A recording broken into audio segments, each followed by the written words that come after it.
Welcome to Morning Infusion with Dr. V. Do you think that mindfulness is a superpower? Well, stay tuned. My name is Dr. Viola Pierce. I'm the owner and the CEO of VP Nursing and the Nurse Nurturer and the facilitators of Secret Suppers Worldwide with Dr. V, where our goal is to teach nurses to leverage the knowledge that they already know working from their computers around the world, creating generational wealth and owning their own time. Our goal is to come to you each Monday, Wednesday, and Friday at 7:30 a.m. Eastern Standard Time to give you the fuel to crush your goals and to show up exceptional on a daily basis. Know that one of the goals of Morning Infusion with Dr. V is to expose you to leaders that have overcome so that you know that the possibilities are endless. If you're watching on YouTube, don't forget to hit the subscribe button and leave a comment if you were ever told that you would not succeed. And remember to hit the calendar link above if you want to create another stream of income and enroll in our 12-week course, VP Nursing Business Academy.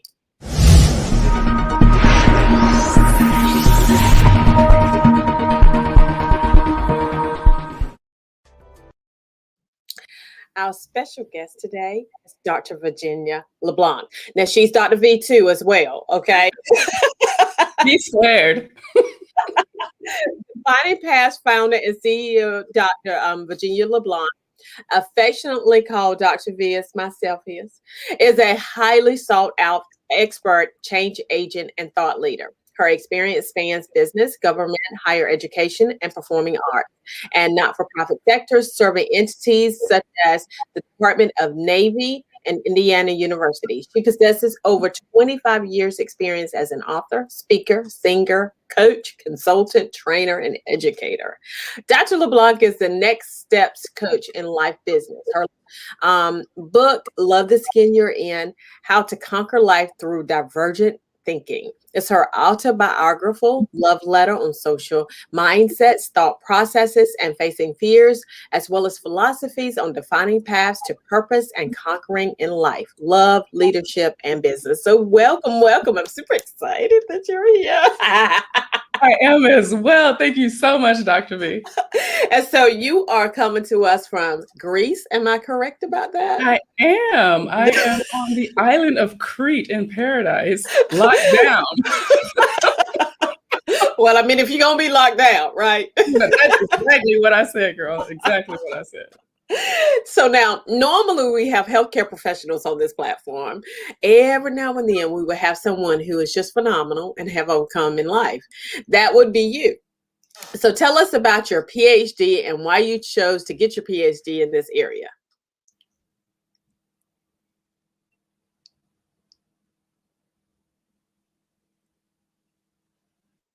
Dr. Virginia?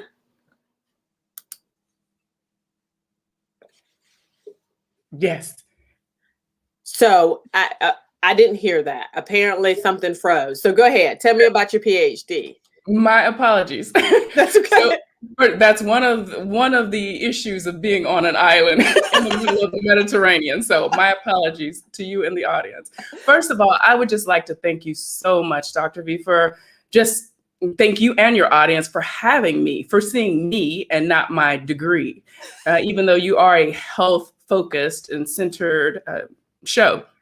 You know, too often in life, we discount others based on preconceived notions and or exclusivity clauses. So I thank you and I applaud you.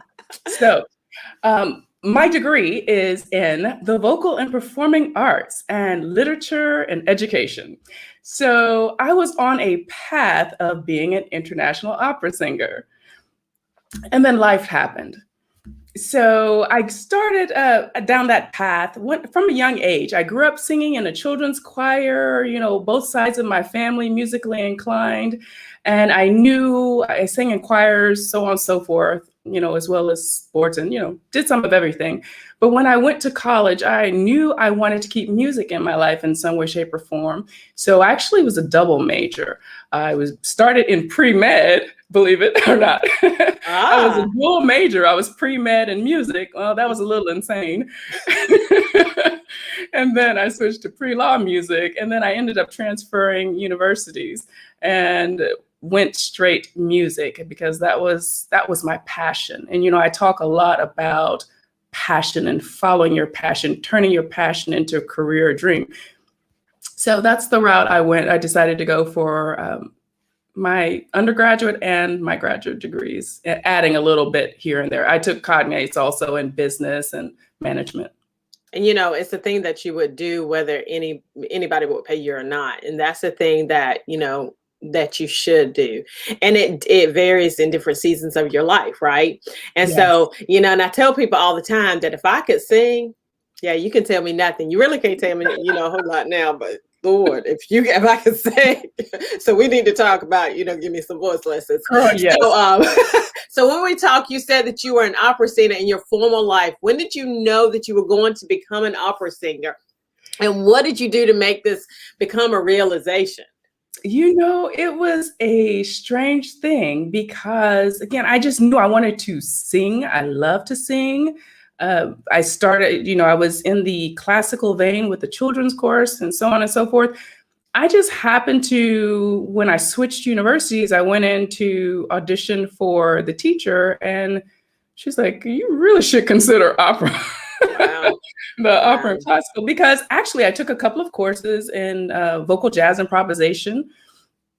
And so that's literally, that one comment helped change my perspective and look at an area that I really had not considered. I really didn't know much about. I didn't grow up in a music program at a young age. So like a formal study program where I'm learning theory and all of these different concepts and what have you. So that's really how that happened. And she just started training me in that way. And lo and behold, I had a gift for it. So that's what I was pursuing. I always planned to pursue the PhD so I could teach at a college or a university. And then life happened. My father took ill. I'm an only child by my mother and my father. And, I made the decision to leave that world and come back and redefine myself, figure out, connect the dots at what I was good at. And, Yeah, and that's important. That's important because a lot of times it's hard, right? Because people walk out of their career, they walk out of their life as it was at that time, and then they think, well, I can't read. You can do anything. You can morph into anything that you want to, and you, my dear, are one who has proven that over and over and over again. So now you do a lot of work around change management, and see, in healthcare, we do a lot of change management. I used to say if I walked out of the emergency department and I was out of there for a week, like all the processes changed within that week. I was like, what are y'all doing? Y'all are tearing my nerves up. But the reality is that we've had to change based on evidence-based practice, right? Yes. And so when the evidence comes out, we just have to change and adapt to that. But change is never easy, right? It is never easy. So this is something that many people struggle with. So what are your thoughts as it relates to change?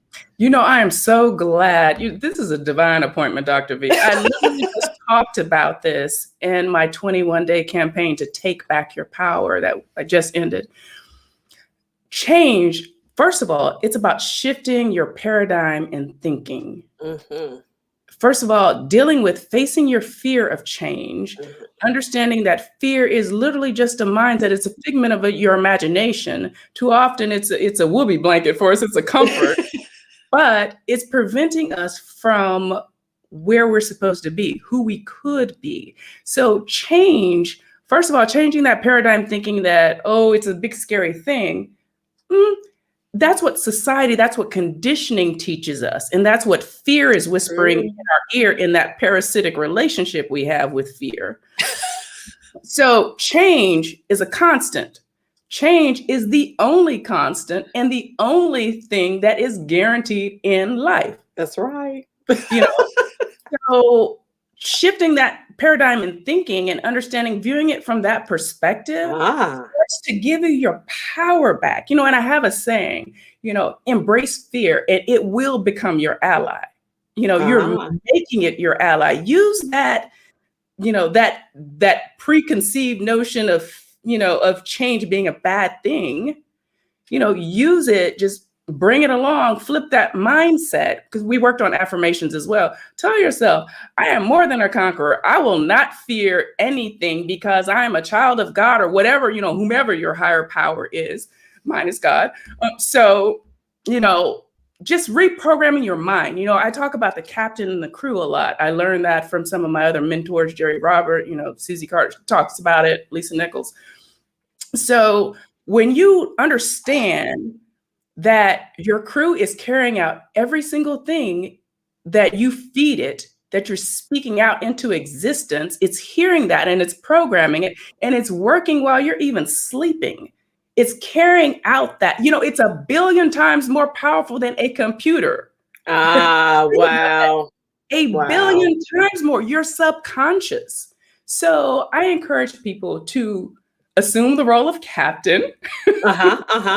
Appropriate, me working for the Navy right now. Assume the role of captain and get your crew in order. Discipline. They're going to do what the captain says, and they do nothing but what the captain says. Love that. I love that, because it is true. It is true. Understanding. And I think that that's one thing that really helped me as it relates to, Kevin Hart talks about when he was younger and how he had such a disciplined life, and that helped him as it relates to what he's doing now, like the roles that he's playing now. In the emergency department, I think that helped us as it relates to change management and going into business, because of the fact that it was always changing. So, I mean, nothing is ever constant, right? Yeah. And so, embracing that, I love that, how you're thinking about that, because your subconscious is real and it is powerful. It is very powerful. Dr. V, if I could add to that as well, in that whole shifting that paradigm and embracing the fear of change, think about just the human. I talk about also a human capital value perspective. I don't like the term human capital management, so I came up with human capital value and created my philosophy behind it. So think about that also, because understanding that everybody has the fear of change, very few people are comfortable with it unless somehow they've escaped that conditioning. So just understand, you have to take people into account. It's not just a matter of changing the structure of something or moving this person here and moving that person there. But these are human beings. These are people with for real fears about change. So that's true. That's true. That's true. I love it. I love it. So now, you said something interesting about having a left brain and right brain working together. Now tell us more about that. Girl, okay, so this is my I get excited when I talk about this. Bring it. So this is my divergent thinking concept. Okay. So it's most times when we're young, we're put on a track of thinking. So we'll do something and we'll be really good at it. And so someone, a parent, a teacher, loved one, whatever, friend, will put us on that track. Oh, you really should be this. Or you really should be that. It's never, you should explore both of these because they are complementary, and or one can inform the other, or it would make for a holistic experience. We don't think and teach in holistic practices in the school systems. It's like these paths, right? These degrees, these things that are supposed to prepare us for the future. Well, they really don't for the most part. That's right. I'm sorry. Only 20% of folks who go to college or university actually end up exercising their degrees. Wow. So it's just a fact. We're never taught we're not taught social cues. We're not taught how to navigate the world when life happens. We're not taught how to put it all together when we are not taught how to connect the dots. And that's what I do in my Next Steps coaching. And it came about as a result of my life experience. I had all of these seemingly disconnected, disjointed jobs and experiences across different diverging industries, you would think. But then I discovered, after I was laid up for a while with a serious health issue, the Lord just started speaking to me and just putting it all together. I started connecting the dots, Dr. V, Mm-hmm. and realized I was a change agent.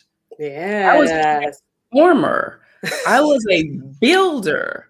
I had the ability to touch people and entities and change their life for the better by empowering them, sparing them, informing them, whatever, based on my life experience. And sorry for talking so long, but I do want to share this experience because I know your audience has had this experience before, Okay. where potentially, they're seeking, they get a degree or whatever. Maybe life hasn't even happened to them at that point, but then there's still question about, okay, well, what do I go into? There's no thought to a broader perspective or view other than that degree and what that degree title says or that description says. So my concept of divergent thinking is just the experience of, and one, the ability, it's kind of twofold. One, the ability to integrate both left brain and right brain thinking for the ultimate ability for problem solutions, for resources, to deal with challenges in life. Because when you run into that problem, that challenge that requires a creative solution, you do not have that ability if you've only been taught to think logically or analytically. So, in the same thing, vice versa, creative way, if you've just been, taught to, I don't know, do something creative and you need a logical or analytical way of thinking, you're less informed and you have less of the ability of recall of knowledge, of experience, et cetera, to come up with that quick problem solution. But I will say the creative is easier to maneuver when you're trained more in the creative piece. So that's why you see a lot of performing artists who, because it's a competitive field, there are only so many positions, it's probably the least. So most people who are in the performing arts can transition to any other career field. With little training, little study, self-study. I'm mostly self-taught, honestly, and across, learning these different concepts of change management, transformation, all of that, I've done things on the side and taken courses and certificates here and there. But because I was trained in the performing arts, I was an opera and classical singer, I learned theory, I learned how to write it, I learned, we worked on oral skills. We also had the writing component. We had to take math, science courses, in addition to the performing arts, the music, the artistic course. So little did I know, I was prepared. I had everything I needed to be successful in life in the way of putting that together in that divergent thinking way. And the other piece of the divergent thinking is to think without a box. So hear people say all the time, don't think in the box. Don't think in the box. And then you think outside the box. You're still thinking with a box. That's right. The box is there. You're hovering around or about the box, and it's informing and influencing and prejudicing your perspective. The box is meant to keep you in or to keep you out, but still hovering about it. That's right. When you think without a box, and that's what divergent thinking does for you. When you have the ability to transverse whatever, that's what it does for you. You can come up with morning infusion. So I talked too long, but that's what I mean by divergent thinking and just that integration. And as an entrepreneur, you really, really have to be very, even as a nurse, right? You have to be creative and problem solving because patients are complex. Business is complex. And in really, really understanding how to problem solve as opposed to coming up with, okay, this is the way that it is. No, you can change it if you are creative. So I see that. I love that. I love what you said about that because it makes a difference, right? And how you come up with your ideas on how to change. Creative solutions on how to change this patient's life. Creative solutions on how to become an engineer, entrepreneur. That's what I wanted to be when I was first. I'm manifesting that back in my life for some reason. But But anyway, so Yeah. now you have done some work around mindfulness, which I think is super, super important. And tell the audience about the importance of mindfulness. I tell you, it is so important. Yes. The bottom line of it is we all need to be more self-aware. Number one, understand. So mindfulness is about breaking that conditioned thinking, that conditioned thoughts that we have that are limiting in our beliefs and our obstacles that are hindering us from our full potential and ability to discover, identify our purpose in our various callings within our purpose in life. So to be mindful is literally just to get off of that hamster wheel, that merry-go-round, whatever your analogy is. Stop the cycle of insanity of doing the same thing you continue to do over and over, expecting a different result. The definition of insanity. You know, if you're in a position of lack of some sort, if you are not feeling fulfilled or, that something's missing, if you're walking around frustrated, sad, upset all the time, mindfulness is where you should start. Right. Because mindfulness helps you process and just be self-aware, be present in the moment, Yeah. and get to that point where I talked about the law of attraction also in my 21 days, where, the law of attraction is positive or negative thoughts bring about positive or negative behaviors, experiences, people even. Right? It's like a magnet. Being mindful, that's a part of that work as well.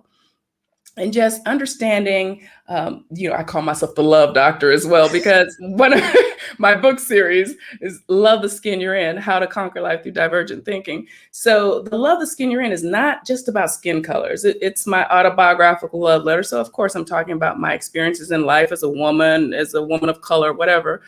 But it's about who you are, where you are, when you are. Acknowledging, accepting that, admitting, confessing that to yourself, and then assessing, am I happy with where I am? Right. Do I have some things that are hurting, some pain points?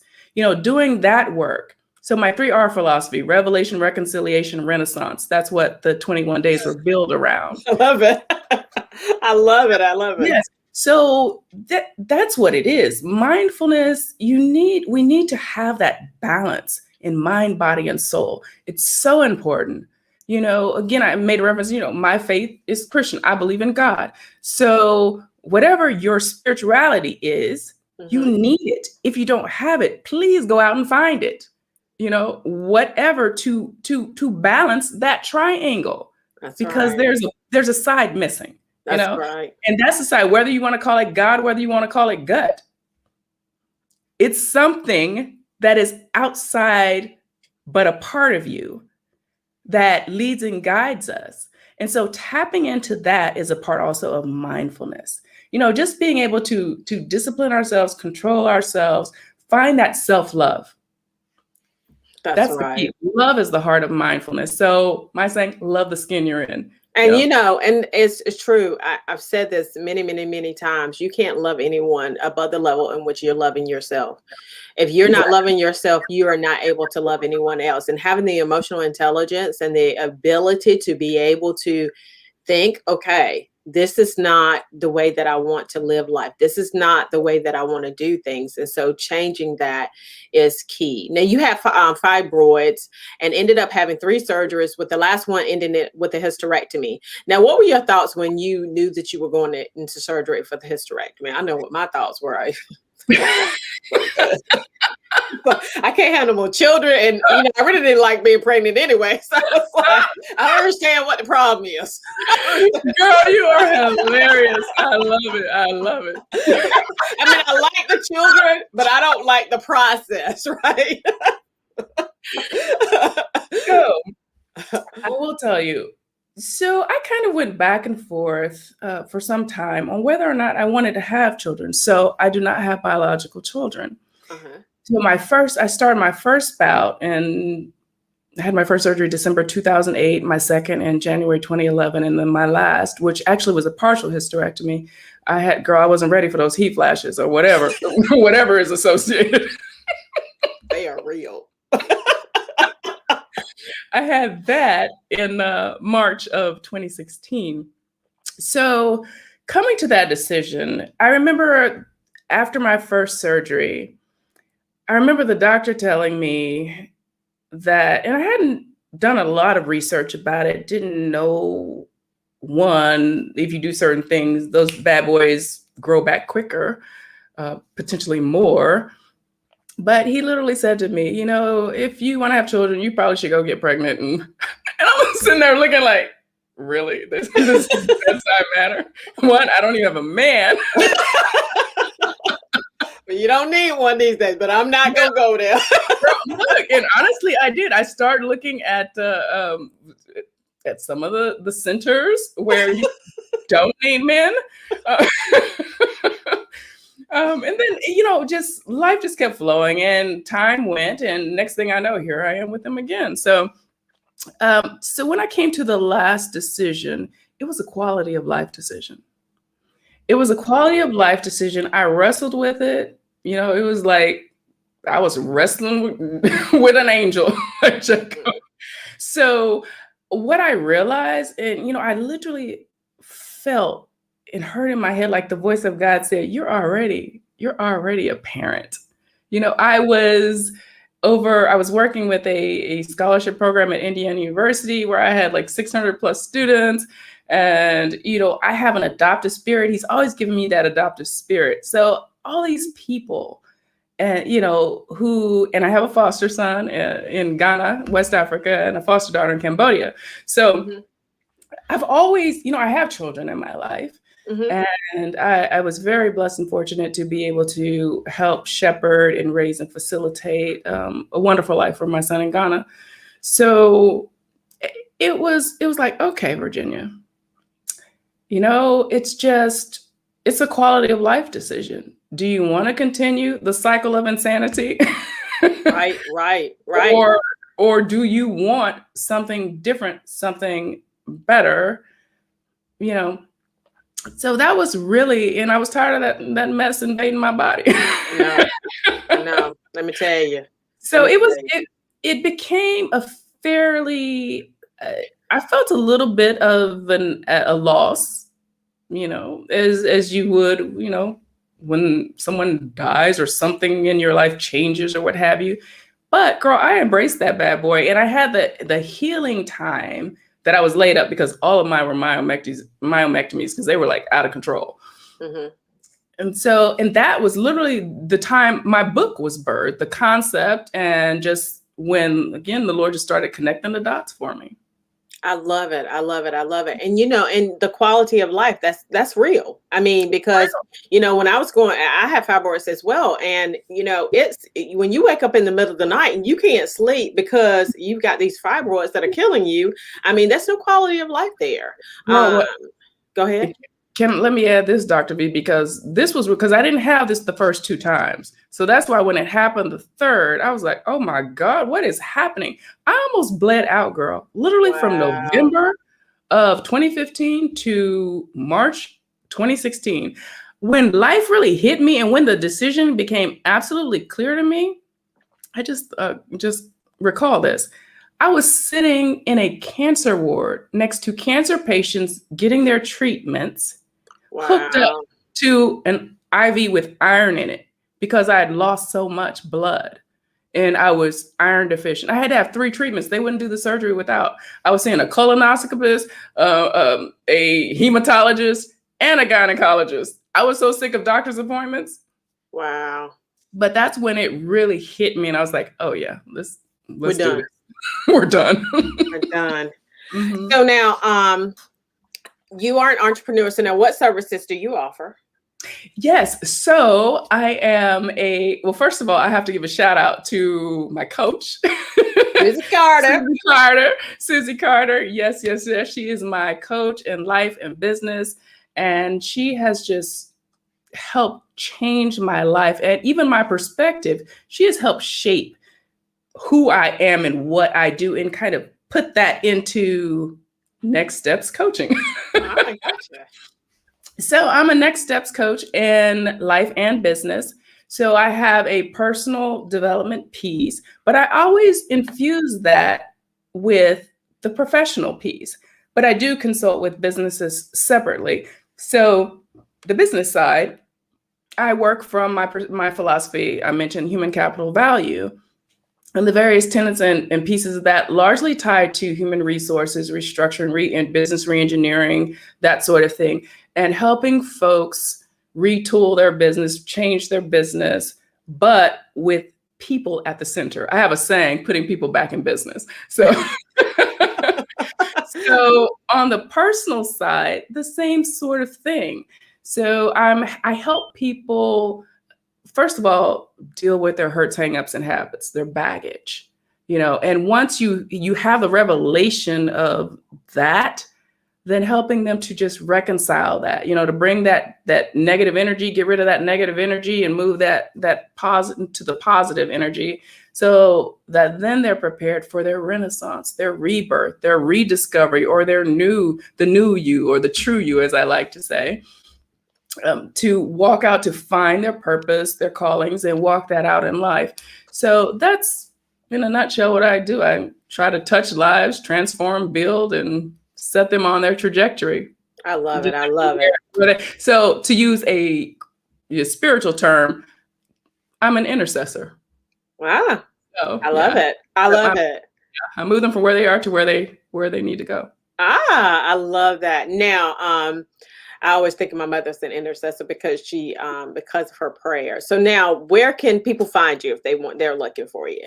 Yes. So if you're on Facebook, facebook.com/defining paths is my business page.